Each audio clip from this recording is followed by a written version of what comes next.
It's been a while since I've put out a Genshin Impact video. That's mostly because lore-wise, there hasn't been anything significant in the last couple of patches, but in 3.8, we did learn a little bit more about Idea and the faction she belongs to. So with Fontaine right over the horizon, I thought I'd talk about arguably the biggest topic, or rather character of any patch, the Archon. So in this video, we're going to talk about focalors, the Hydro Archon, and discuss everything we know about her so far leading up to Fontaine's release. Before we jump into that, if you want to see more Genshin Impact content, do consider subscribing to the channel. As common practice in a lot of lore videos, before we start talking about anything, we have to put in some disclaimers. Firstly, if you aren't interested in, I suppose, spoilers, then you might want to avoid this video altogether. Much of the stuff here is mentioned in the game, but you'd have to go searching for them, so if you want to avoid any details on the Hydro Archon, then perhaps check out some of the other videos I have on the channel. Secondly, some of these things are subject to change as information about the Hydro Archon does exist, but when she officially gets released, her lore might get retconned or changed to fit the story. With those boilerplate stuff out of the way, let's talk about the first thing we know about her. Focalors isn't the first Hydro Archon. Much like the Archons of Inazuma and Dendro, Focalor wasn't one of the original 7. In Inazuma's case, it's more of a technicality as Raiden A has always been around and officially it was Makoto who ascended first, while in Sumeru, Nahida is functionally almost a clone of Greater Lord Rukkhadevata. She's not a one-to-one clone, but basically cut from the same branch essentially. See what I did there?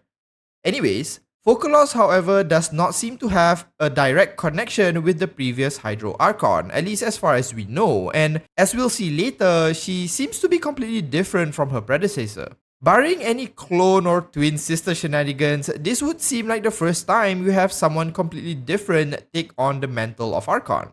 The first Hydro Archon was killed during the Cataclysm 500 years ago when she came to Sumeru to fight against the monsters pouring out of the abyss in Tunigi Hollow. Her consciousness does seem to live on though in the form of the Vorukasha Oasis preserved by Greater Lord Rukkhadevata in the past. While not a lot of detail has been revealed, both the Hydro Archons can be said to govern quite differently based on how each of them handled the Oceanids. This leads us to the second information we know about Focalors. The Oceanids do not accept her as the second Archon. If you're not aware, the Oceanids, those giant water bird looking things, actually all originate from Fontaine. You see, a long time ago, these Oceanids or Lock folk were all aligned with the first Hydro Archon and may have even been a creation of hers. In an attempt to connect the 7 nations, the first Hydro Archon had the Lock folk spread themselves throughout Tevat and assume the form or merge with the local bodies of water. When she died though, many of these Oceanids refused to return to Fontaine. Even those still in the nation fled after the new Archon took power. For a while, this was said to be due to a disagreement between the Lock folk and the new Archon as they did not view her as a legitimate successor. After meeting Idea in 3.8 though, we do get a bit more insight into this. According to her, most of the Oceanids left or did not return because of a fundamental change that occurred when the new Hydro Archon took power. The Oceanids are generally sentient water and are affected by the quality and condition of water bodies near their vicinity. Idea mentions that when Focalors took up her position, the waters of Fontaine changed and, in her own words, became filled with pain and hatred. Now, what exactly this means isn't entirely clear. Perhaps the new Archon is just different and not as good of a person as the previous one was, or maybe she harbors some resentment for other nations, Archons, or even the Abyss for causing the death of the first Archon, which has now seeped into Fontaine's waters. It could even be the more industrialized direction Fontaine has recently taken, causing the water to be polluted or contaminated in some way.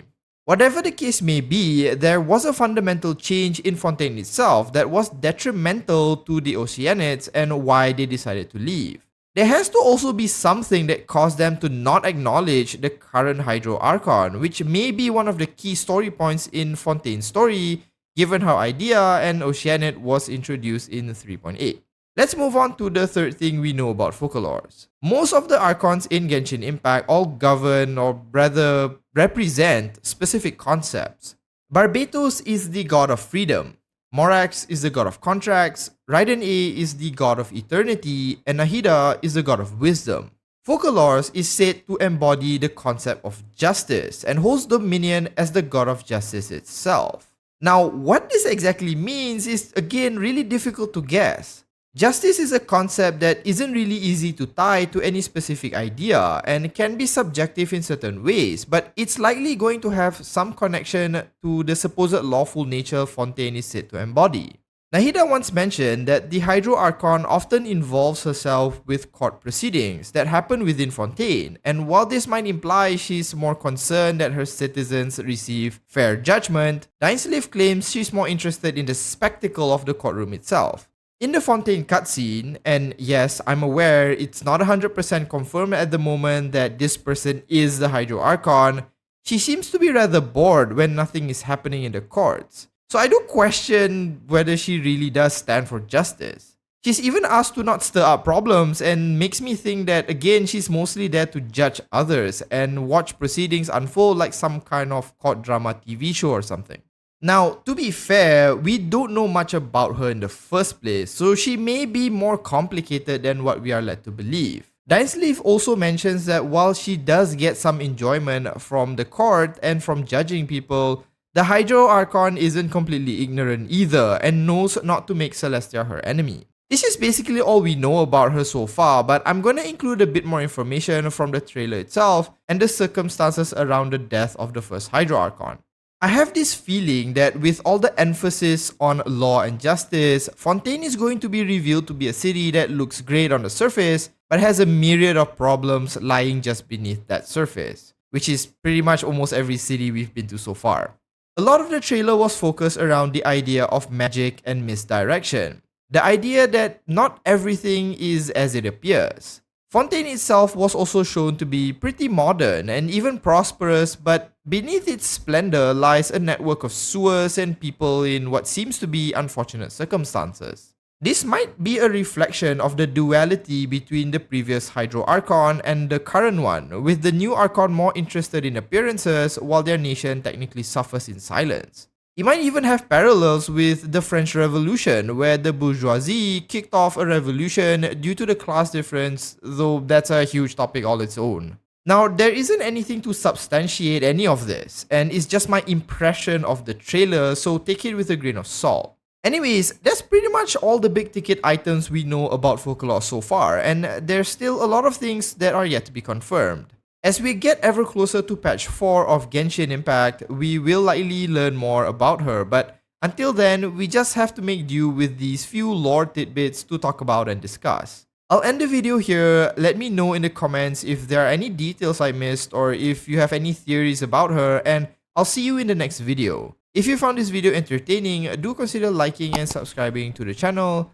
Thanks so much for watching, and as usual, have a nice day.